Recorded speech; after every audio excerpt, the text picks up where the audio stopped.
تین طرح کے لوگ ہوتے ہیں. پہلے وہ لوگ جو مجلس میں آ کر اہل بیت کے اصول سیکھ کر اپنی زندگی کو بنانا چاہتے ہیں. اہل بیت کی مجلس میں آ کر بلندیوں کی سیڑھیوں پہ چڑھ کر لقاء اللہ کی منزل تک پہنچنا چاہتے ہیں. دوسرا وہ گروہ ہے مجلس میں آنے والا شیعہ ہے، رسمی پتہ ہے محرم آ چکا ہے، فارملٹی کے لیے مجلس میں آنا چاہتا ہے. اب یہ نہیں کہ اس کا آنا بھی کسی فائدے سے خالی ہے، نہیں، وہ آ رہا ہے یقیناً اس فرش عزا سے کچھ لے کر جائے گا. لیکن رسول فرماتے ہیں کہ جو بندہ جس بھی محفل میں جاتا ہے 3 نیتیں کر کے جائے. ایک نیت میں جس محفل میں جا رہا ہوں وہ محفل میرے لیے نفع مند ہو، جو علم میں حاصل کرنے جا رہا ہوں وہ علم کون سا ہو، علم نافع ہو. دوسری نیت یہ کریں کہ جو علم میں نے حاصل کیا خدا اس علم پر عمل کرنے کی مجھے توفیق عطا کرے. تیسری نیت میں یہ دعا کرے کہ پروردگارا جو سنا عمل کیا اس عمل کو مقام قبولیت بھی عطا کرے.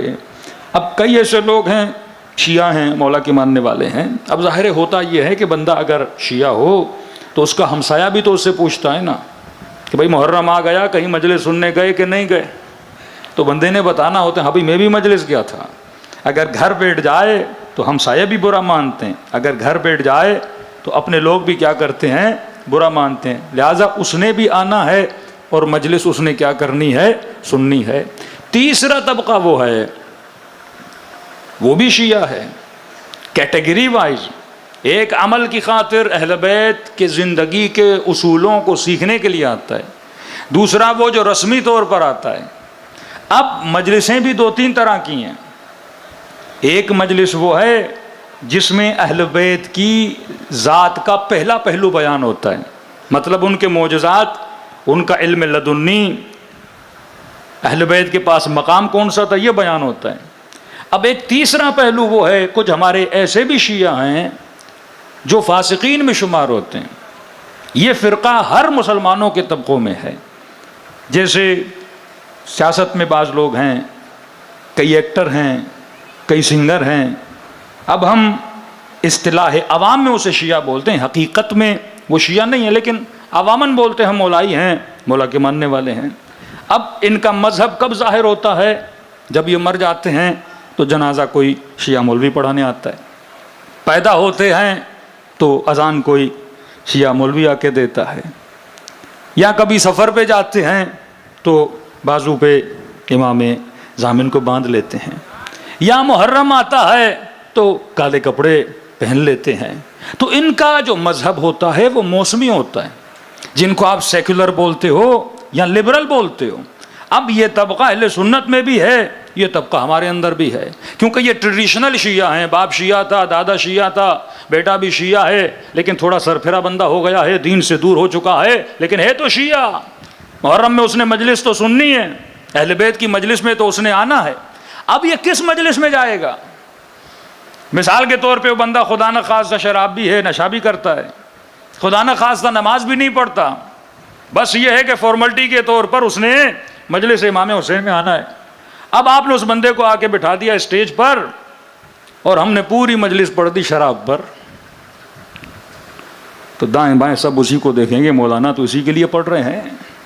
ہاں، ایک خاتون جو حجاب کرتی نہیں ہے اور وہ آ گئی مجلس امام حسین میں، اور اتفاق سے وہ مولانا ممبر پر بیٹھے تھے جس نے اہل بیت کی زندگی کا تیسرا پہلو بیان کرنا شروع کر دیا کہ زندگی گزارنے کے اصول کیا ہیں.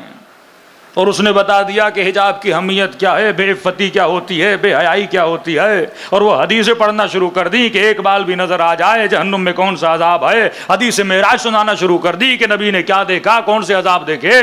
اب وہ خواتین جو باحجاب ہیں سب اس کو دیکھیں گی کہ مولوی کی باتیں تو ساری کس کے لیے ہیں، اس کے لیے ہیں. اب یہ طبقہ پھر ایسی مجلسوں میں نہیں آتا.